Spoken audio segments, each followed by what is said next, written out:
Hello guys, welcome to our YouTube channel.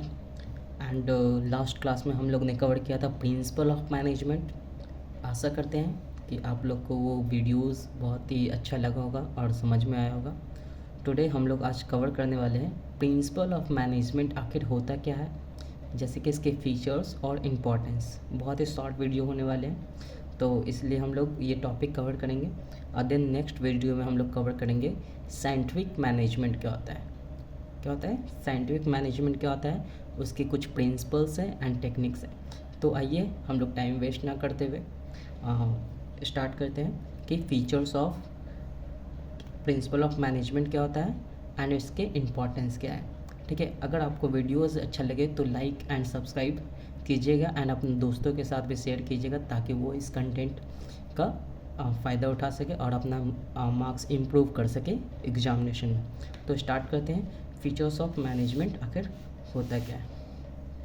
ठीक है, देखिए फीचर्स ऑफ मैनेजमेंट आखिर होता क्या है, एक एक पॉइंट हम लोग कवर करेंगे। ठीक है, फर्स्ट पॉइंट क्या है, यूनिवर्सल एप्लीकेबिलिटी। फर्स्ट पॉइंट क्या है, यूनिवर्सल एप्लीकेबिलिटी। इसका मतलब क्या होता है कि ये प्रिंसिपल ऑफ मैनेजमेंट जो है वो दुनिया के किसी भी कोने में इसको अप्लाई किया जा सकता है। मतलब यूनिवर्सल एप्लीकेबिलिटी कहने का मतलब क्या है कि या तो आप इंडिया में किसी भी बिजनेस ऑर्गेनाइजेशन में अप्लाई कर दीजिए या फिर किसी फॉरेन कंट्री में आप इसको अप्लाई कर दीजिए। तो आप जब इसको अप्लाई कीजिएगा तो ऐसा कोई रिस्ट्रिक्शन नहीं है कि ये सिर्फ इंडिया में ही वर्क करेगा। अदर ऑर्गेनाइजेशन अदर कंट्रीज़ में भी आप इस प्रिंसिपल्स को अप्लाई कीजिएगा तो रिजल्ट क्या आएगा, सेम ही आएगा, आपकी बिजनेस में इम्प्रूवमेंट आएगी ही आएगी। इसलिए प्रिंसिपल ऑफ मैनेजमेंट को क्या बोला गया, यूनिवर्सल एप्लीकेबिलिटी। मतलब दुनिया में कहीं भी इसको अप्लाई किया जा सकता है किसी भी बिजनेस ऑर्गेनाइजेशन में। ठीक है, एंड सेकंड क्या आता है, सेकंड पॉइंट क्या है, जनरल गाइडलाइंस। तो जाहिर सी बात है, लास्ट क्लास में हम लोग ने पढ़ा था कि प्रिंसिपल ऑफ मैनेजमेंट क्या है, एज अ गाइडलाइंस है। क्या है, गाइडलाइंस है जो कोई भी मैनेजर को क्या करता है, वो कोई भी प्रॉब्लम से निकलने के लिए क्या करता है, हेल्प करता है। ठीक है, ये कोई ज़रूरी नहीं है कि प्रिंसिपल ऑफ मैनेजमेंट जो दिया गया है वो उसको अप्लाई अपने बिजनेस में करना ही करना है। अगर आपको लग रहा है कि आप आपके बिजनेस में कोई प्रॉब्लम हो रहा है और लग रहा है कि नहीं इस प्रिंसिपल्स का अप्लाई करके हम उस प्रॉब्लम से निकल सकते हैं, तो इसको आप गाइडलाइन की तरह यूज़ कर सकते हैं। ठीक है, कोई मैंडेटरी नहीं है। तो इसलिए जो प्रिंसिपल ऑफ मैनेजमेंट है वो मैनेजर के लिए, किसी भी बिजनेस ऑर्गेनाइजेशन के मैनेजर के लिए किसी भी प्रॉब्लम को सॉर्ट आउट करने के लिए ये गाइडलाइंस की तरह काम करता है। इसलिए प्रिंसिपल ऑफ मैनेजमेंट को क्या बोला गया, जनरल गाइडलाइंस। ठीक है, नेक्स्ट पॉइंट देखते हैं, form by practice and experimentation. अब ये जो प्रिंसिपल ऑफ मैनेजमेंट है ये कैसे बना है, तो जाहिर सी बात है इसको बार बार बिजनेस में अप्लाई किया गया है। ठीक है, बार बार प्रैक्टिस किया गया है एंड एक्सपेरिमेंट किया गया है, तब उसका रिज़ल्ट क्या आया, हमेशा इम्प्रूव रिज़ल्ट आया। मतलब कि बहुत ही अच्छा रिज़ल्ट आया, जिस वजह से इसको क्या बोला गया, प्रिंसिपल्स बोला गया। ठीक है, पहले भी हम लोग ने बताया था कि ये प्रिंसिपल्स क्या होता है, जाहिर सी बात है ये एक्सपेरिमेंट पे बेस्ड है, ऑब्जर्वेशन पे बेस्ड है, प्रैक्टिस पे बेस्ड है, जिसको बार बार बिजनेस में अप्लाई करने के बाद उसका रिजल्ट में क्या है, हमेशा इम्प्रूवमेंट आया। इसलिए तो प्रिंसिपल ऑफ मैनेजमेंट जो बना है वो कैसे बना है, तो ये प्रैक्टिस एंड एक्सपेरिमेंट बेस्ड है एंड बहुत सारे ऑब्जर्वेशन के बाद इसको बताया गया है। ठीक है, तो फॉर्म में प्रैक्टिस एंड एक्सपेरिमेंटेशन क्लियर होगा। नेक्स्ट पॉइंट आते हैं फ्लेक्सिबिलिटी।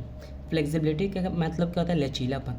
इसका मतलब होता है कि प्रिंसिपल ऑफ मैनेजमेंट जो है उसको आप अपने बिजनेस में अप्लाई कर भी सकते हो, नहीं भी कर सकते हो, कोई रिस्ट्रिक्शन नहीं है, कोई मैंडेटरी नहीं है। आपको लग रहा है कि इस प्रिंसिपल्स का अप्लाई करके हम किसी भी प्रॉब्लम से निकल सकते हैं तो कर लीजिए, नहीं लग रहा है कि आपका जो स्ट्रैटेजी है वो ज़्यादा बेटर है तो उसका ही अप्लाई कीजिए। ठीक है, तो ये फ्लेक्सिबल है, कोई रिजिड नहीं है कि आपको इसे अपने बिजनेस में अप्लाई करना ही करना है। आपको जहाँ पे लग रहा है कि नहीं हमको फंस चुके हैं, अगर हम इस प्रिंसिपल्स का यूज करके वहाँ से निकल सकते हैं तो बिल्कुल आप कर सकते हैं, इसके लिए कोई रिस्ट्रिक्शन नहीं है। इसीलिए इसको क्या बोला गया, फ्लेक्सिबल बोला गया। नेक्स्ट पॉइंट देखते हैं, कंटीजेंट। कंटीजेंट का मतलब क्या होता है, इसका मतलब देखिए, there application depends on the situation, they are not absolute laws. मतलब कि अभी यही चीज़ बोला गया फ्लेक्सिबल, इसको कंटीजेंट भी बोल सकते हैं क्योंकि ये जो प्रिंसिपल्स है वो according to situation, according to business के सिचुएशन के, बिजनेस के इन्वायरमेंट पर डिपेंड करता है कि आप इसको अप्लाई कर भी सकते हैं अपने बिजनेस ऑर्गेनाइजेशन में और नहीं भी कर सकते। ये किसी तरह का लॉ नहीं है कि अपने बिजनेस में इसको अप्लाई करना ही करना है, इसलिए इसको डिफाइन किया गया क्या, there application depends on the situation, मतलब कि इसका जो एप्लीकेशन है, मतलब इस जिसको आप इसको लागू करना चाहते हैं या अप्लाई करना चाहते हैं अपने बिजनेस में, वो डिपेंड करता है इसके सिचुएशन पे कि आपका बिजनेस का सिचुएशन किस तरीके से चल रहा है। They are not absolute law, ये किसी तरह का लॉ नहीं है, इसीलिए तो फ्लेक्सिबल भी इसको बोला गया था, है कि नहीं? क्लियर है? तो ये था हमारा प्रिंसिपल्स ऑफ मैनेजमेंट, जो क्लियर होगा। नेक्स्ट टॉपिक देखते हैं, इम्पॉर्टेंस या सिग्निफिकेंस या फिर need of principle of management. आखिर प्रिंसिपल ऑफ मैनेजमेंट की ज़रूरत क्यों होती है, क्यों है, तो उसको हम लोग देखते हैं, कवर करते हैं। ठीक है, एक एक पॉइंट देखेंगे हम लोग। देखिए, importance of principle of management. अब क्या होता है, provide useful insight to managers. इसका मतलब क्या हुआ, provide useful insight to managers. इसका मतलब ये हुआ कि ये जो प्रिंसिपल ऑफ मैनेजमेंट है, जो क्या करता है, हेल्प करता है। क्या करता है, हेल्प करता है किसको, तो जो भी मैनेजर्स है किसी भी ऑर्गेनाइजेशन में काम कर रहे हैं, तो ये क्या करता है, एज अ गाइडलाइंस काम कर रहा होता है कि अगर कोई भी मैनेजर फंस जाता है तो कैसे उस प्रॉब्लम से निकलेगा। तो ये कुछ प्रिंसिपल्स है जिसको अप्लाई करके वो क्या कर सकता है, निकल सकता है। तो ये क्या करता है कि इसको इंटरनली हेल्प करता है, क्या प्रिंसिपल ऑफ मैनेजमेंट किसी मैनेजर को, कि आपको सिचुएशन को किस तरीके से हैंडल करना है। सपोज ये आपको कोई भी काम को अच्छे से करवाना है, तो क्या प्रिंसिपल अप्लाई हो सकता है, डिवीजन ऑफ वर्क। बोले थे कि किसी भी बड़े काम को डिस्ट्रीब्यूट करना चाहिए छोटे छोटे पार्ट्स में, और हर एक इंडिविजुअल को एक काम दे दीजिए, वो काम अपने आप अच्छे से हो जाएगा। ठीक है, तो ये चीज़, और किसी को कन्फ्यूज़न ना हो किसी को काम देने में, तो क्या होगा, यूनिटी ऑफ कमांड होना चाहिए, है कि नहीं? और ये सब चीज़ हमको फॉलो करते हैं, प्रिंसिपल्स को अप्लाई कर सकते हैं और अपने प्रॉब्लम से निकल सकते हैं। तो ये एक तरह का गाइडलाइंस की तरह काम करता है, वही बोला provide useful insight to managers, manager को हेल्प करता है internally. And then second point देखते हैं, ऑप्टिमम यूटिलाइजेशन ऑफ रिसोर्सेज। देखिए, ऑप्टिमम दो तरीके का होता है, ये ऑप्टिमम आखिर होता है कि एक होता है मिनिमम यूटिलाइजेशन ऑफ रिसोर्सेज, मतलब आपके पास जितने सारे भी रिसोर्सेज है ऑर्गेनाइजेशन में, या तो उसका कम इस्तेमाल कीजिए। एक होता है मैक्सिमम यूटिलाइजेशन ऑफ रिसोर्सेज, मतलब आपके ऑर्गेनाइजेशन में जितने सारे रिसोर्सेज उसका मैक्सिमम यूटिलाइजेशन कीजिए, ज़्यादा से ज़्यादा यूज कीजिए। एक होता है इन दोनों के बीच का, क्या होता है, ऑप्टिमम। तो हम लोग क्या करते हैं, ऑप्टिमम यूटिलाइजेशन ऑफ रिसोर्स, मतलब हम जिस रिसोर्सेज का जितना इस्तेमाल कर सकते हैं उतना ही करना चाहिए। मैक्सिमम करेंगे तो हो सकता है क्या, जैसे कि ह्यूमन रिसोर्स को कैपेसिटी क्या है 8 घंटे की, अब उसको हम 10 घंटे 12 घंटे बोले काम करने के लिए, तो क्या वो फ्रस्ट्रेट नहीं होगा? हो सकता है हमारे जो भी प्रोडक्ट मैन्युफैक्चर कर रहा है उसमें क्या करे, कोई खराबी आ जाए। ठीक है, मैन्युफैक्चरिंग डिफेक्ट कर सकते हैं, इसलिए ऑप्टिमम कीजिए, ना ज़्यादा ना कम, बीच का रहना चाहिए। तो ये प्रिंसिपल ऑफ मैनेजमेंट से हम क्या कर सकते हैं कि अपने रिसोर्सेज का ऑप्टिमम यूटिलाइजेशन कर सकते हैं, मतलब अच्छे से इस्तेमाल कर सकते हैं। Then third point, scientific decision. अब क्या बोला गया कि ये साइंटिफिक डिसीजन है। ठीक है, साइंटिफिक डिसीजन, जाहिर सी बात है, तो इसको अपने बिजनेस में अप्लाई करने के बाद अच्छा ही रिजल्ट आएगा, ये क्या है, पहले से प्रूफ है, इसलिए तो इसको यूनिवर्सल एप्लीकेबिलिटी बोला गया। और इसको प्रूफ करके खुद कौन बताया है, हेनरी फ्यूल ने प्रूफ करके बताया, फ्रांस की नंबर 1 कंपनी बनाकर दिखाया गया। तो इसलिए साइंटिफिक डिसीजन है, मतलब कि पहले से एक्सपेरिमेंट किया हुआ है, पहले से प्रैक्टिस किया हुआ है, इसलिए इसको अपने बिजनेस में अप्लाई करने में किसी भी तरह का दिक्कत नहीं आता है। इसलिए लोग आसानी से क्या कर लेते हैं, इस प्रिंसिपल पर भरोसा कर सकते हैं और अपने बिजनेस में अप्लाई कर सकते हैं और प्रॉब्लम को सॉल्व कर सकते हैं। नेक्स्ट पॉइंट देखते हैं, फुलफिलिंग सोशल रिस्पॉन्सिबिलिटी।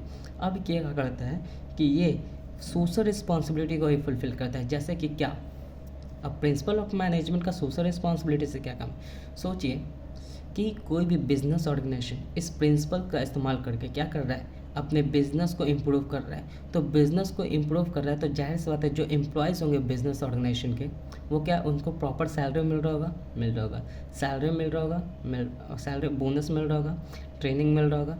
ठीक है, और जो भी इस प्रिंसिपल्स को अप्लाई करके अपने बिजनेस को इम्प्रूव कर रहा होगा, मतलब मैन्युफैक्चरिंग में अच्छा कर रहा होगा, प्रोडक्ट की क्वालिटी अच्छी आ रही होगी, प्रॉफिट कमा रहा होगा बिजनेस, सोचिए इससे कितना लिंक जुड़ सकता है। ठीक है, एम्प्लॉयमेंट जनरेट हो रहा होगा, जाहिर सी बात है जब बिजनेस बढ़ेगा तो क्या होगा, एम्प्लॉयमेंट जनरेट होगा। तो कहीं ना कहीं सोशल रिस्पॉन्सिबिलिटी को फुलफिल कर रहा है कि नहीं कर रहा है, बिल्कुल कर रहा है। बिजनेस का ग्रोथ होगा, एक्सपेंशन होगा, तो क्या इंफ्रास्ट्रक्चर बिल्ड होगा कि नहीं होगा, उनके बच्चे को पढ़ने के लिए हॉस्पिटल्स, कॉलेजेस, ये सब बनेंगे कि नहीं बनेंगे, बिल्कुल बनेंगे।